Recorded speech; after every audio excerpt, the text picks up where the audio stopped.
मैं हर दिन मेहनत कर रहा हूँ बट मुझे ये दिखाई दे रहा है कि वैसी प्रोग्रेस नहीं है कि doubt kills more dreams than failure ever will. 200 marks के लिए प्रिपेयर करना है, 200 मार्क्स सॉलिड। लोग तो लास्ट एक मंथ में भी पागल जैसा डिसिप्लिन रखते हैं और 99 परसेंटाइल लाते हैं लास्ट में भी। सोचो जब आप अपने आप को बताते हैं कि PYQs नहीं हुए तो कुछ नहीं हुआ, कि चारों तरफ इन्फॉर्मेशन के केओस में आपके साथ हो गया कि आपने बेसिक चीज़ें ऑर्डिनरी चीज़ें एकदम class. You are not doing fair जब आप ये सोचते हो कि मेरा तो अभी यार सिलेबस बचा है, मैं JEE मेन में अच्छा कैसे कर पाऊंगा। You are not doing fair with yourself जब आप सोचते हो या डाउटफुल होते हो कि मुझसे JEE हो भी पाएगा, सिलेबस कवर करना है, तीनों सब्जेक्ट बैलेंस नहीं हो पा रहे, रिवीजन अच्छा नहीं हो पा रहा है, PYQs कैसे करना है समझ नहीं आ रहा, कर भी रहा हूँ ढंग से हो नहीं रहा है। मैं तो दिन रात मेहनत कर रहा हूँ, मैं हर दिन मेहनत कर रहा हूँ बट मुझे ये दिखाई दे रहा है कि वैसी प्रोग्रेस नहीं है, मॉक टेस्ट में वैसा स्कोर में जंप नहीं है। आप जब जब डाउटफुल होते हो you are not doing fair with yourself. और पूरी JEE की जर्नी में या कभी भी आप अपनी ज़िंदगी में जब भी गोल सेट करते हैं तो आप जिस रास्ते पर चलते हैं उस रास्ते पर आप जब जब डाउटफुल होते हैं खुद पर, you are not doing fair with yourself. और मैं यहाँ पर अभी इस वीडियो में आपको इसी बात के लिए टोकने आया हूँ कि दोस्त अगर ऐसे चलोगे ना तो याद रखो, डाउटफुल होना, कहते हैं कि doubt kills more dreams than failure ever will.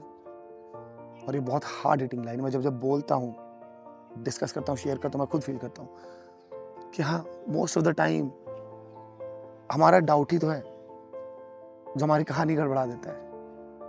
तो आप अपने साथ फेयर कीजिए। आप फेयर कैसे कीजिएगा, मैं कुछ बातों का रियलाइजेशन आपको पहले दिला देता हूँ। आप बहुत परेशान होते हैं कि यार मेरा सिलेबस ढंग से कवर नहीं हुआ है, तो ज़रा एक बार सोच करके देखिए, 2025 का कट ऑफ देखिए, लास्ट के 2-3 साल का एवरेज निकाल लीजिए, 180, 200 मान लेते हैं।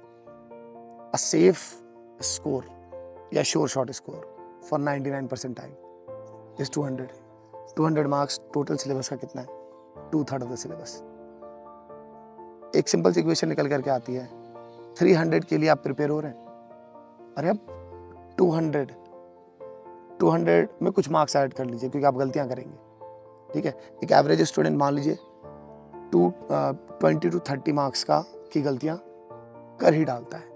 मैंने थोड़ा सा ज़्यादा भी रखा है कुछ लोगों के लिए जो मॉक टेस्ट में कम करते हुए गलतियां, बट मान लीजिए आप 30 मार्क्स की गलतियां भी करते हैं तो आपको रियलिटी में 230 के लिए आपको प्रिपेयर कराना खुद को, राइट। कट छट करके 200 मार्क्स। अब ऐसा तो नहीं करेंगे ना 300 के लिए प्रिपेयर किया और 100 मार्क्स के गलत कर दिए तो आपको पता है हिसाब किताब पूरा गड़बड़ा जाएगा। नो, इन शॉर्ट 200 मार्क्स के लिए प्रिपेयर करना है, 200 मार्क्स सॉलिड चाहिए आपको। तो 2/3 ऑफ द सिलेबस सॉलिड चाहिए ना। तो हर बार जब आप अपने आप को प्रेशराइज करते हैं पूरे सिलेबस के लिए, 2/3 ऑफ द सिलेबस सॉलिड चाहिए। जो पढ़ रहे हैं उसका 2/3 सॉलिड होना चाहिए। और मैं तो 200 मार्क्स बोल रहा हूँ, मार्क्स तो और भी कम गए 99 के लिए।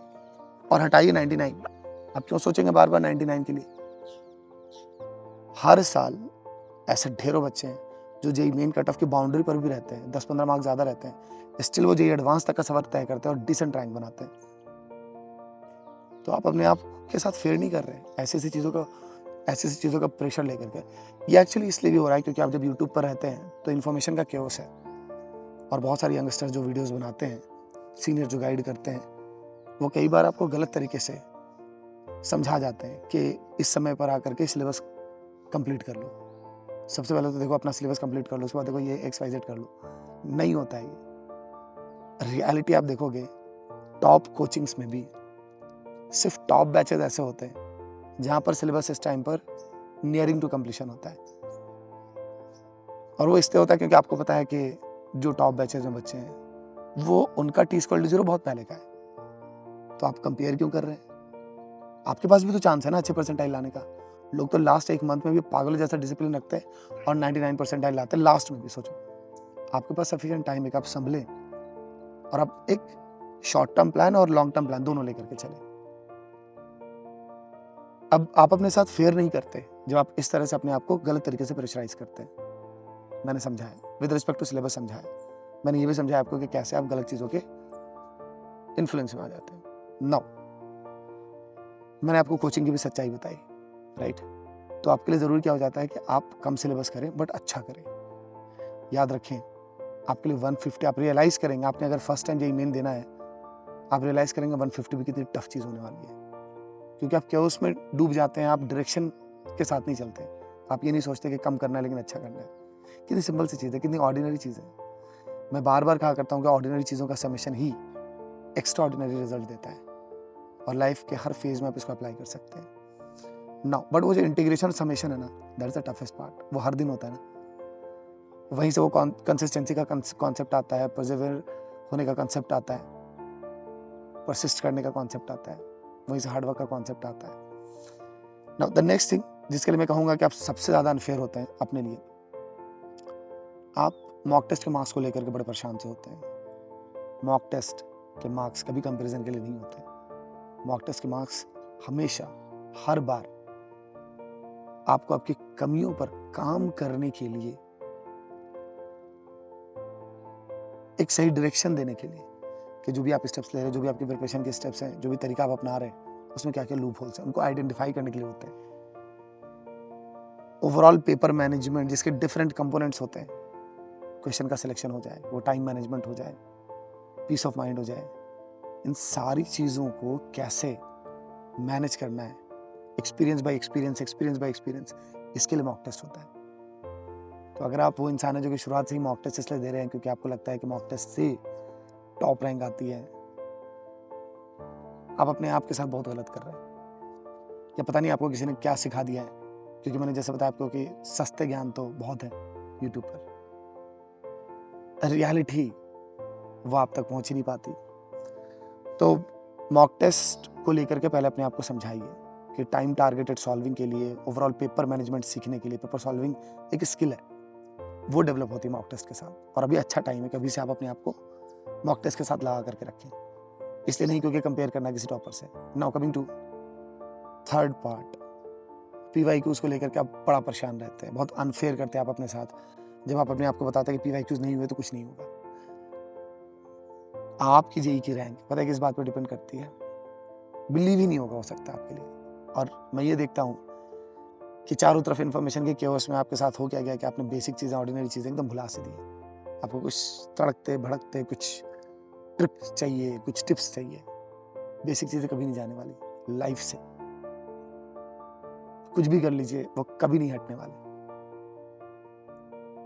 राइट? वो फाउंडेशन, वो बेसिक हमेशा बिल्ड करने के लिए, कुछ भी बिल्ड करने के लिए ज़रूरी होते हैं। तो PYQs करने के लिए पहले आपको ना बेसिक्स आने चाहिए, और आपको सच में पहचानना है कि PYQs बनाने लायक आप हुए कि नहीं, या जेईई मेन के क्वेश्चन सच में सॉल्व करने लायक आप हुए कि नहीं।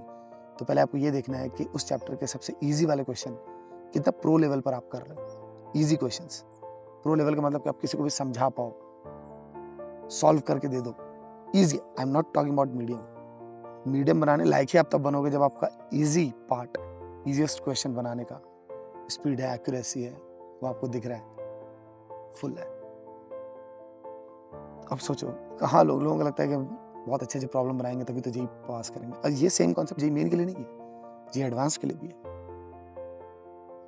तो इजी पर ध्यान दें, इजी क्वेश्चंस पर। वही बताएंगे कि PYQs होंगे कि नहीं, और वही बताएंगे कि मीडियम वाले होंगे कि नहीं, राइट? अगर आप डेटा देखेंगे तो ये साफ दिखता है कि हमारे पास इजी का फ्रैक्शन हमेशा ज़्यादा रहता है। 2025 में स्टेटमेंट बेस्ड क्वेश्चन बढ़े, तो जिससे आप उसको कैटेगराइज कर सकते हैं प्रीवियस ईयर के क्वेश्चन के हिसाब से कि नहीं ईजी नहीं थे, मीडियम थे, बट थे वो ऐसे, जो कि वो स्ट्रेट फॉरवर्ड कॉन्सेप्ट थे बट स्टेटमेंट बेस्ड थे। आपकी कॉग्निटिव स्किल, आपकी एनालिटिकल स्किल, उन पर ज़्यादा तंग करने की कोशिश की जा रही है आपको। थे वो ईजी। तो अगर आप वो अप्रोच अपना ठीक करेंगे, कॉम्पिटेंसी बेस्ड क्वेश्चन करने का, एनालिटिकल क्वेश्चंस करने का, तो डन है। अब जो भी बातें मैंने आपको बताई, ऐसे तो मल्टीपल चीज़ें जहाँ पर आप अपने साथ अनफेयर होते हैं, बट आप मुझे बताइएगा सच इसी वीडियो के नीचे कि आप इनमें से, इन तीनों में से कौन कौन चीज़ों के साथ आप अपने ऊपर बहुत अनफेयर थे, एंड क्या मैं आपको रियलाइज करा पाया कि अब आपको ऐसा नहीं करना है। साथ में ये भी बताइए कमेंट्स में कि आपने और ऐसे किन चीज़ों के लिए अपने ऊपर अनफेयर किया हुआ है। फॉर एग्जाम्पल, कि आपको जब ज़्यादा पढ़ना होता है तो आप अपने स्लीप शेड्यूल को ही खराब कर देते हैं। जी नहीं होता ऐसा। मुझे नहीं लगता कि तुम किसी भी ऐसे ढंग के जेईई रैंकर से कभी मिल पाओगे, या कभी तुम उनसे सुन पाओगे कि हाँ नींद छोड़ करके तुम जेई के लिए पढ़ा करो, नहीं होता ऐसा। सभी लोग अच्छी ढंग की नींद लेते हैं जिससे वो फ्रेश रह सके। और बहुत सारी बीमारियां भी आपकी ना हैंडल होती हैं जब आपका स्लीप वाला पार्ट, स्लीप शेड्यूल ठीक रहता है। मल्टीपल और भी चीज़ें, बट उसके बारे में आगे की वीडियोस में बातें करेंगे। अभी जो मैंने आपसे बातें पूछी ज़रूर कमेंट्स में बता करके जाइएगा। All the best and love you so much.